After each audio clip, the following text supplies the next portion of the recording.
From the Communist League.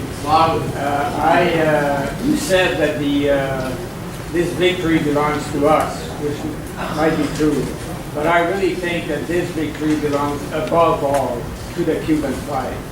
The example you gave was an inspiration to all of us. One aspect in particular that was very important to me is that how you act in jail among among millions of others, the way you were seen and the way you interact with the other prisoners. 97% of prisoners in federal prisons in the United States have not gone through a trial. They're all victims of the same scandalous justice system, and millions of families, not all of them knew your story, but were inspired. Many were inspired by the way you, in the United States, by the way you acted. An example of all of us. So my question is, what's next for us? Like, we're all here celebrating a victory, but where do we go from here? And I imagine it's the same. Where do the Cuban people? But you said we're facing challenges. How do we act from now on, and where should we go with this? Well, thank you for the question. I think, in my opinion, we have to use that wealth of experience that was gained by the solidarity movement around the world in the struggle for the freedom of the Cuban Five, because the struggle has not ended. We won this battle. We won this fight, but the struggle continues. And things have changed since December 17th. The Cuban government and the United States government are sitting at a table and talking. It's a process. It's a long process that we all hope that is successful. But the fact is that, in spite of all those conversations, the blockade remains in full force. The naval base in Guantanamo is still illegally occupied by the U.S. government. The U.S. government is not going to quit subverting or trying to subvert the order in Cuba. So fighting and struggling for the right of Cuba to self-determination is still there. And the fight to finally end the blockade is still there. In the fight to make the U.S. government understand that the U.S. naval base in Guantanamo needs to be returned to Cuba is there. So there are many things, and there is, as I was saying, a wealth of experience in organizing,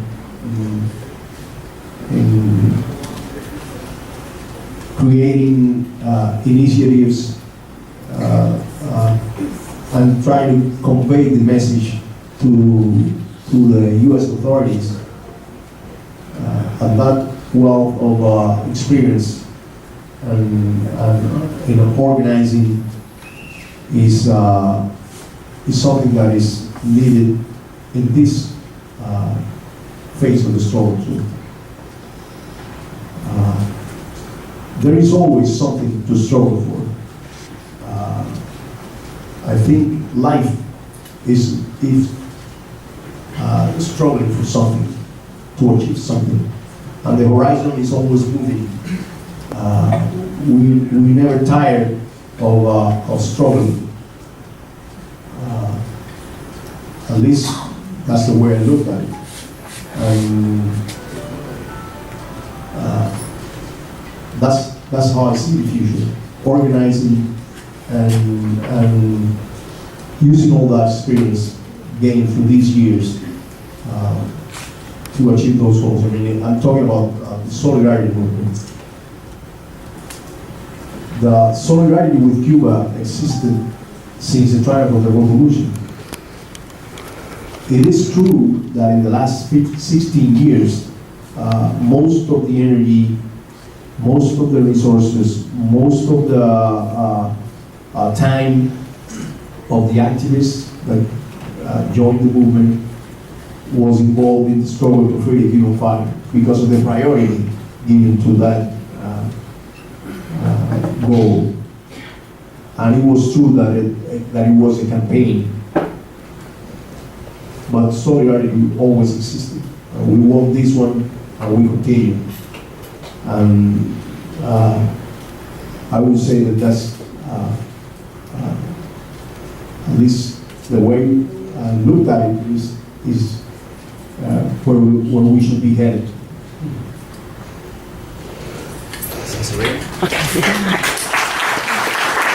I'm Sabrina from torontoforumoncuba. Hi, Fernando.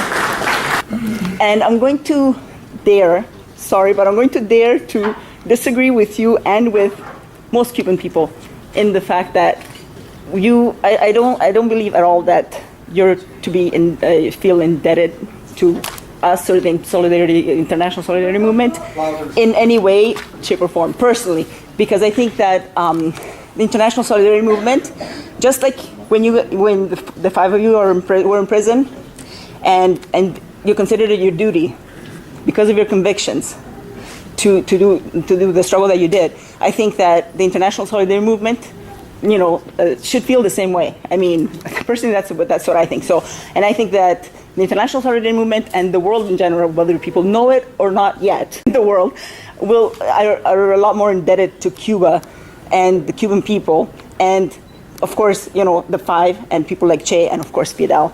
And if they don't know it now, they will know it eventually. But that's what I feel. I feel that the whole world has a lot more, much bigger debt of gratitude towards Cuba and all of you guys. That's all. Just a comment. Thank you for your presentation. My question is regarding the Cuban culture. A culture, as you mentioned, in prison with Oscar Lopez Rivera. You mentioned Mumia Abu Jamal, and for sure Leonard Peltier we know about.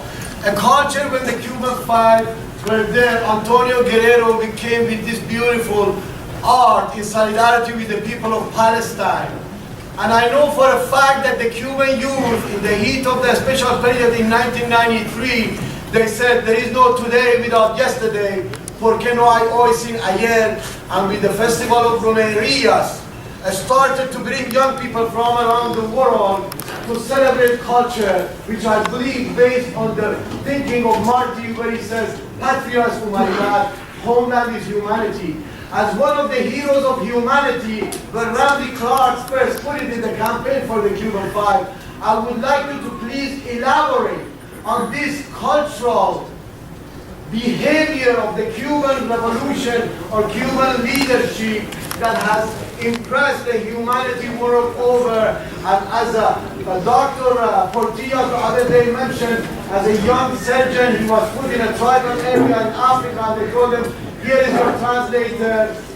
The translator was speaking an African dialect, and he had to learn that in order to say that. I would appreciate if you elaborate on this Cuban culture that has impressed the world a little bit more, that why we are gathered here and why humanity needs to save the Cuban Revolution as a beacon for humanity. Another simple question. This question's longer than my.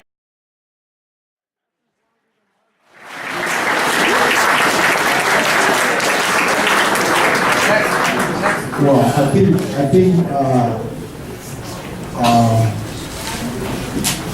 Cubans are as a culture, we're always very solidarious with each other, and with, you mentioned Jose Marti back in the 19th century, and he was already saying that homeland was humanity. So he had this concept of that we're not alone, and that we are part of something bigger. And the duty to serve that something bigger and to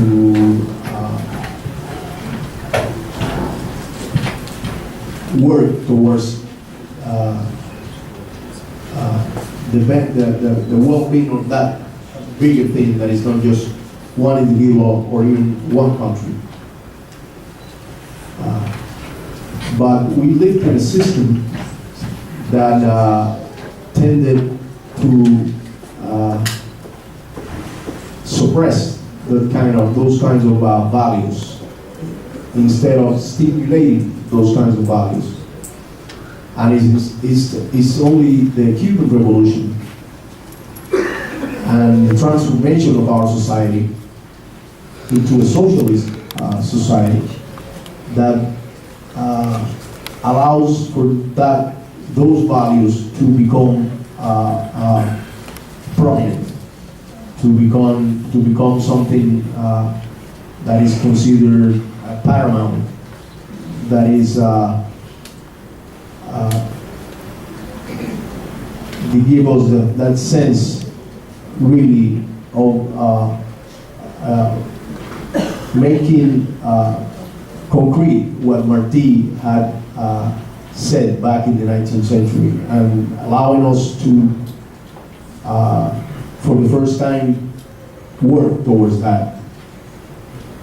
And that's what the doctor was expressing. And we talk about the Cuban doctors and Cuban health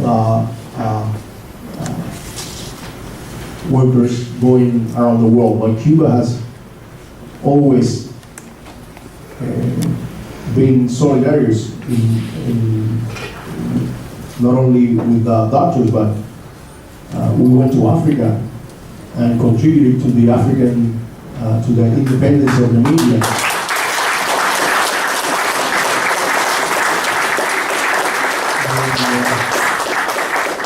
And contributed to the dismantling of apartheid in South Africa.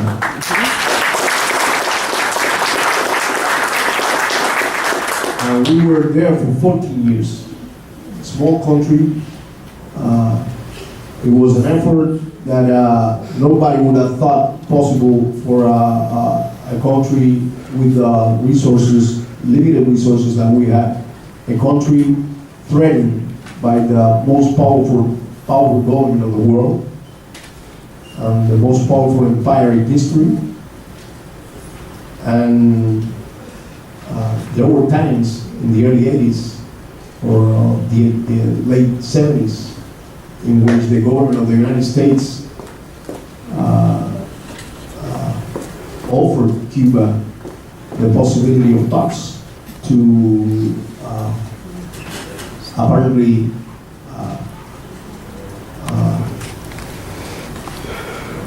better the relations with Cuba. If Cuba withdrew their troops from Africa, it would have been very convenient to Cuba because we were really going through hard times and we were really threatened by the United States. And regardless of those pragmatic analysis, Cuba stood by its principles, and the response was that the issue of Cuba's presence in Africa was not part of the bilateral relations with the United States.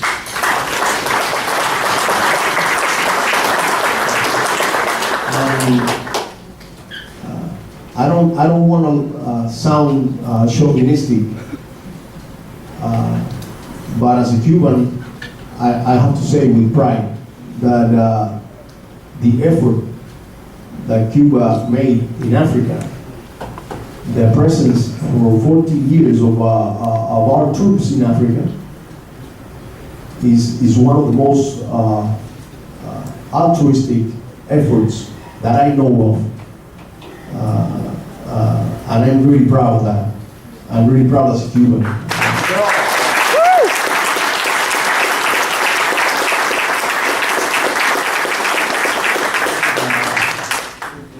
So it's embedded in our culture. It's embedded in what we Cuban think we are, or believe we are, or what we want to be. We're not perfect. We have things that might not be to the liking of some other people, like any other person, like any other culture, but we are very solidarious, and it's part of our culture, and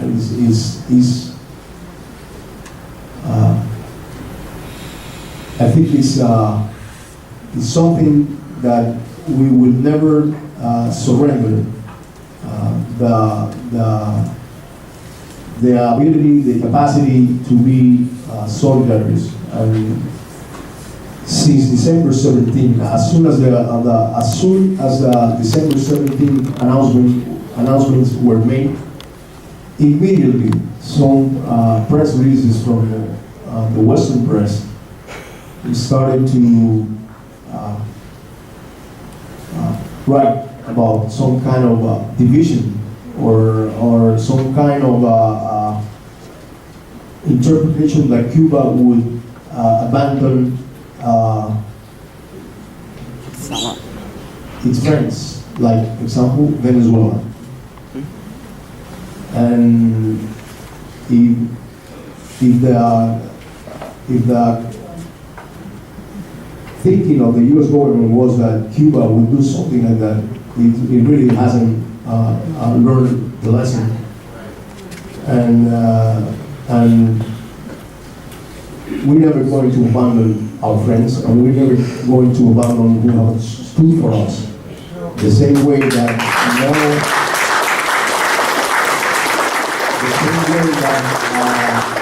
no diplomatic relations with the United States, no traveling of the U.S. citizens to Cuba is going to undermine or put in danger the relations that Cuba has with the Canadian people. The million Canadians that travel to Cuba, and the friendship that we have with so many people around the world, including Canadian people, and the solidarity with all the countries, as well as the solidarity that we receive from all the countries. I mean, solidarity is part of what we Cubans are.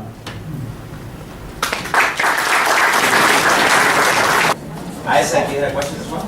Yeah, well, he answered my question when my question was going to be about the significance of Cuba's role in Africa. But I'll take this opportunity to make an announcement. Microphone.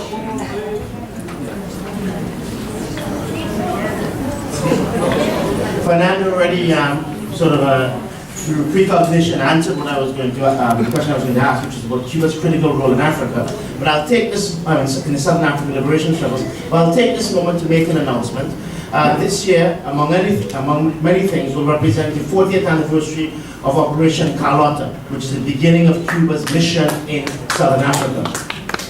I think it'll be very important for us to mark that, simply because it represents one of the greatest examples, as Fernando pointed out, of solidarity, of Cuba extending this concept that homeland is humanity.